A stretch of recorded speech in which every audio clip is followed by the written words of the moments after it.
Yo, what is up, Pack? Today, it's a good day to be a Last of Us fan, at least for me. So, today, we have the second to last episode of The Last of Us Season 2. Which scares me because we have not gotten into the Abby portion of the series.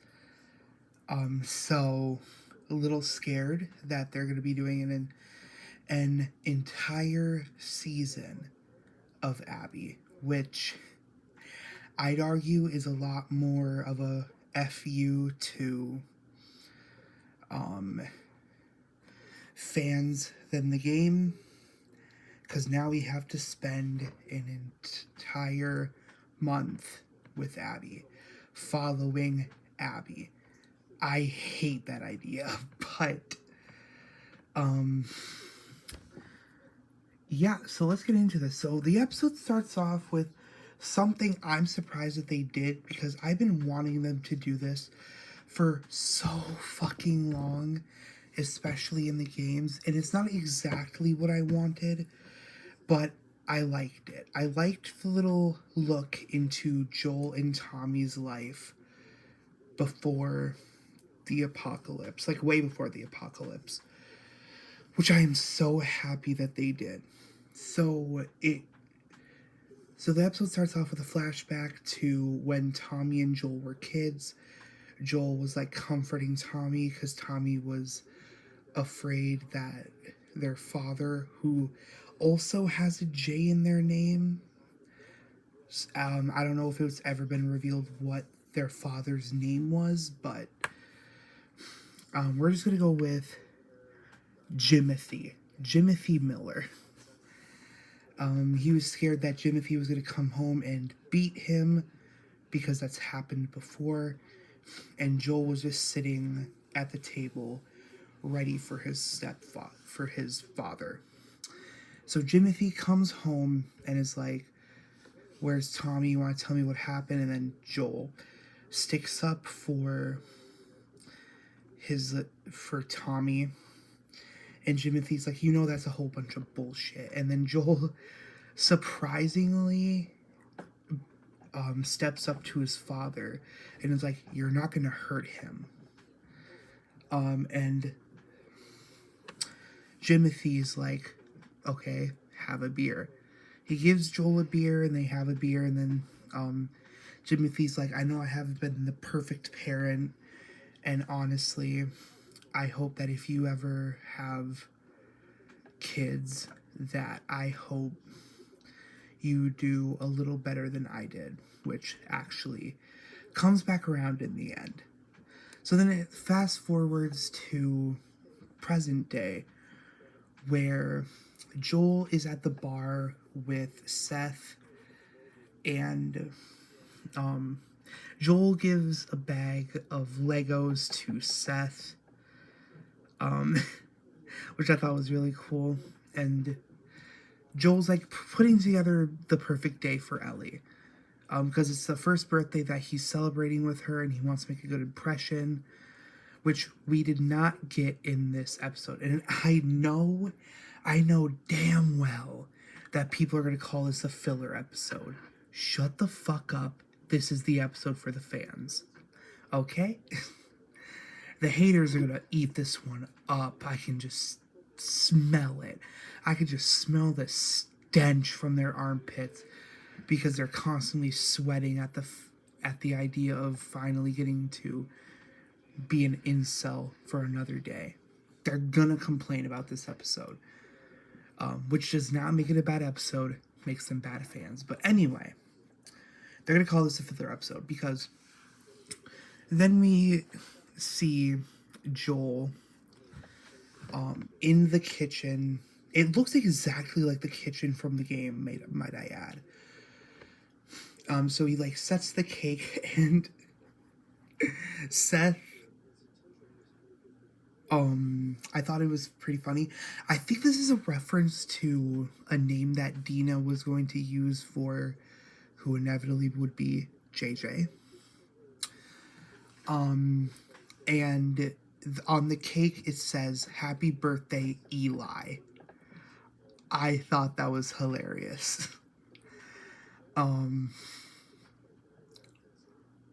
That's just funny. People are gonna fucking rip that apart, by the way. I'm sorry that I'm talking so much about the negative part about this, but I could just smell the comments from this. Oh, they put Eli there because of fucking gender fluid bullshit. Shut up. It's a joke, okay? It's a joke in a fucking show. But anyway, I thought it was a funny moment, and Joel goes to get a knife to cut the cake. Ellie takes a handful of the cake and just starts eating it, which is a very Ellie-like thing to do. That is 100% young Ellie. But then Joel goes back and is like, close your eyes, gives her the guitar, and plays her the iconic song, If You Know, You Know. Future Days. I thought Pedro, I'm going to be honest, this is the only critical thing I have against this episode. I think Pedro's voice was a little bit hoarse, but in the game, Joel's voice is hoarse. But not bad, actually. I actually quite liked his singing. But then it's revealed that they are going to a... If you know the games, you know they're going to the museum, which we've seen before. And, okay, another negative thing that's not that big of a deal. They didn't give us Hatasaur. And they didn't give us the damn reference to Jurassic Park. They skipped over the entire dinosaur part. Not the part where Ellie climbs onto the dinosaur, which, might I add, is a skippable scene. Just saying. But they're like going around into the museum. They immediately go into the space part. And then they're like, obviously, everything ensues. Then it weirdly skips to her next birthday, which okay, this is when my brain does what it does and jumbles up parts, because I know that I've been doing that a lot lately. If I remember correct, you're gonna have to bear with me here, rub salt in the wound. I think this is the flash forward where Joel catches Ellie with a girl, and this is when we get the scene of her getting a tattoo. And Joel's like, oh, just all of the teenager tropes in one. And I thought it was funny. However, honestly, people are going to call me fucking woke for this because, you know, God forbid there's positive talk around the LGBTQ, but I think that Joel should have clarified that he doesn't care about her being lesbian. He cares about bringing somebody back into the place in the first place. Now, what I think the writers did somewhat right here is that Joel says experiment with a girl, and then Ellie corrects him that, first off, I'm an adult now, and second, it's not experimenting. Which, fair enough, she's actually lesbian, which I've seen a lot of people fucking mention the fact that they think that they changed Ellie in the second part to be lesbian. You dumbasses. Left Behind literally had a kissing scene with Ellie and Riley. Shut up and just accept that you're playing a lesbian character. God damn, people are just... This community. I'm sorry. Moving on. Then it cuts to... It fast forwards, I think, to her next birthday. Yeah, I think it's her next birthday. Is when she's trying to move everything out. And Joel's just like, no, no, don't. Uh, don't move out. Let me clean the stuff out. And Ellie is kind of mean in this part. She like tells Joel, hey, you don't own anything. Which I thought was a little bit harsh. But I digress. And they have a sweet moment talking about her moth obsession, which I've always wanted to know too. What is the obsession with the moths all of a sudden? Because, like, we have the fireflies, and then we have the butterflies, the butterfly effect. And the fireflies represent light at the end of a tunnel. What do the moths represent? Differences? Maybe that it has a lot more potential than people let on. Anyway. So then Ellie, it fast forwards to another birthday of hers, and it actually skips over one of her birthdays. It goes 2 years earlier, or 2 years later, sorry. And Ellie is in the garage, the iconic garage, and is like reading off lines asking, hey, it's my birthday. Could you tell me about the fireflies, if what you said was true? Basically, stuff doesn't align. Like, how did the Raiders get in but see us from miles away? If the Raiders were able to kill off literal army men, then how were we able to get away with me in your arms? Basically, just stuff that I think that they did handle better in the show. Basically, Ellie showing Ellie's distrust with Joel. And before she could do that, Joel comes in and is like, hey, you deserve to be on patrol.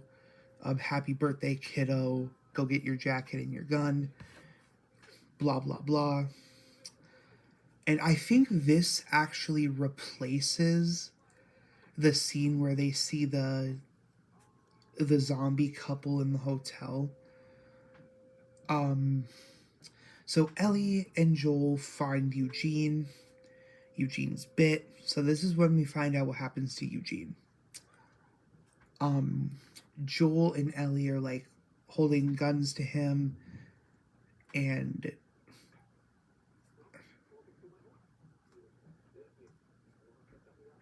okay, sorry. And then Eugene is like, let me go see Gail one last time. And then Ellie says, please, he wants to see his fucking wife. So then she leaves, and Joel says he promises, looking her dead in the eye, just like she did before season 2. So then Joel and Eugene go to like a pretty view. Eugene knows what's coming next.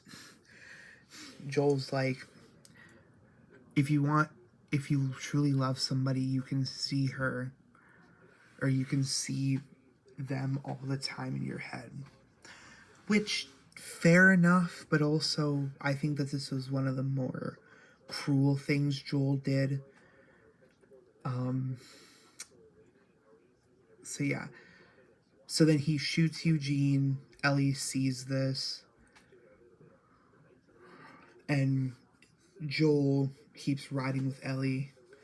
He says that he's gonna lie to Gail, which, dude, fucking, they're trying to make Joel to be out like such a bad person, but like it was Mercy doing what he did, to be honest. And Ellie just cannot deal with the fact that he lied. There's also the fact that they actually bring up later on in the episode, which I won't mention here because I'll mention it when it comes up. Ellie and Joel are like meeting Gail with Eugene. And Gail like hugs Joel because Joel tells a lie that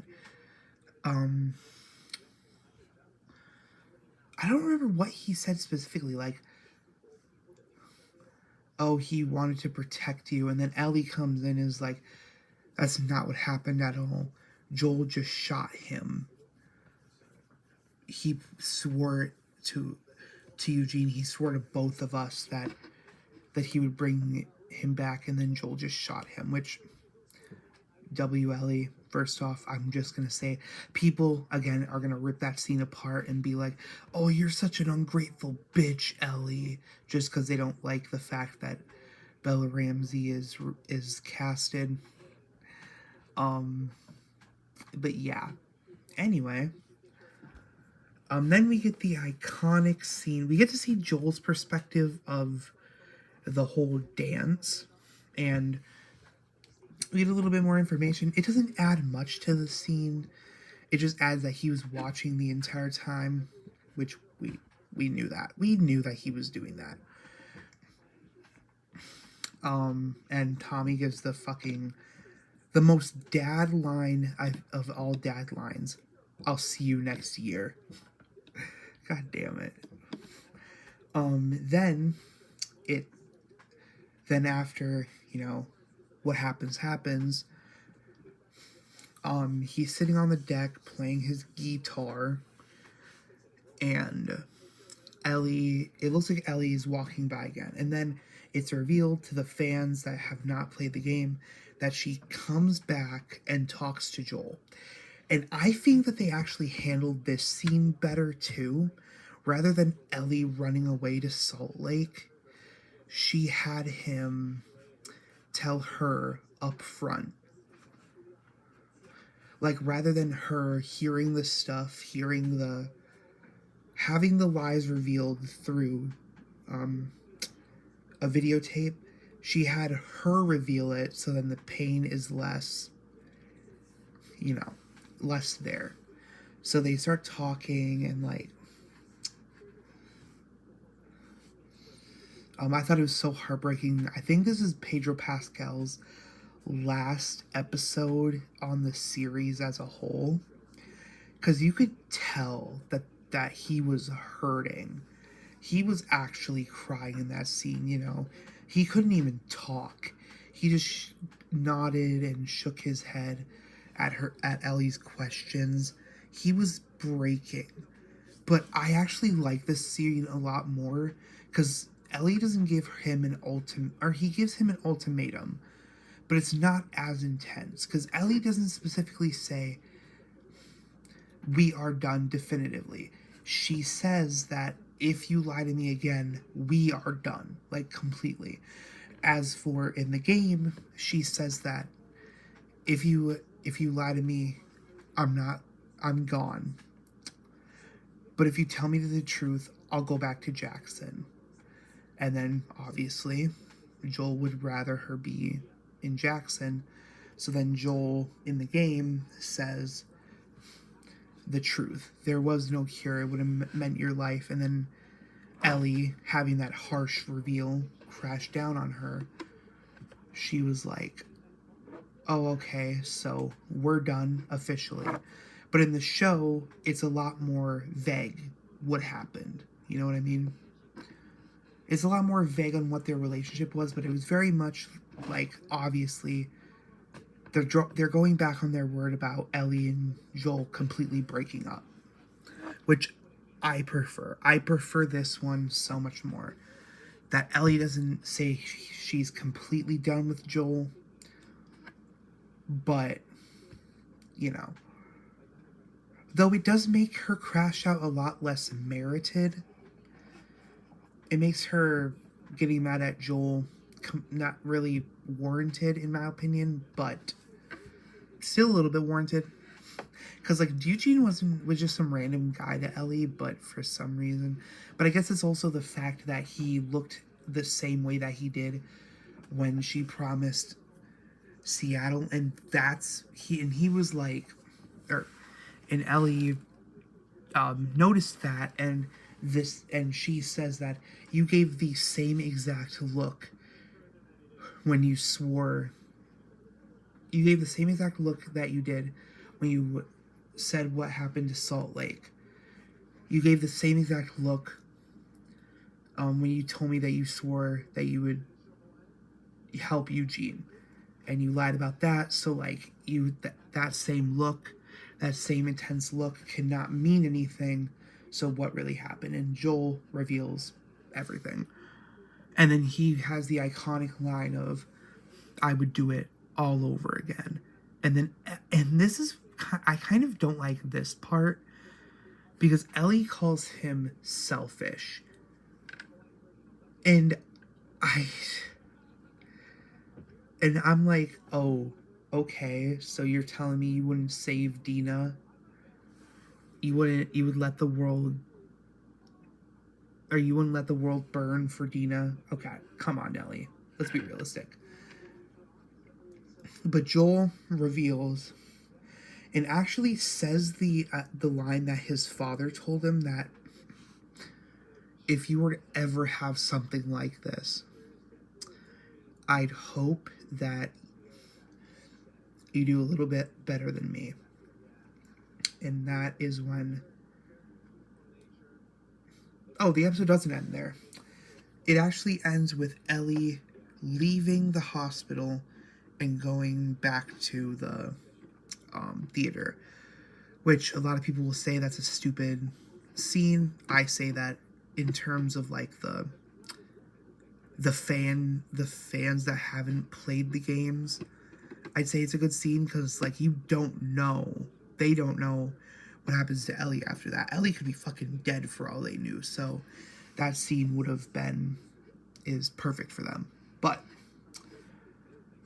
that's the end of the episode. And honestly, I would call it a filler episode. I will call it a filler episode, but not in a negative sense. This episode was fantastic. I like that they added more to the backstory of Ellie and Joel, what happened, because it is the second to last episode, and they weren't going to make the season finale a filler episode. They just weren't going to do that. But yeah, that was, what is it, episode 9? Are we on episode 9? Hold on, guys. What episode are we on?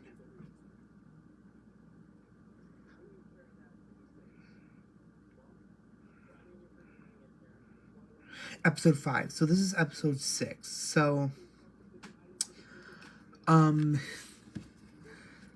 So episode 6 was crazy, dude.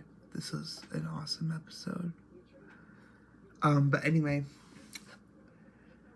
I'm a little scared for the season finale. I'm scared that they're not going to delve into the Abby stuff until season 3, but I'll watch that season. I probably won't be as uppity about that season, but yeah.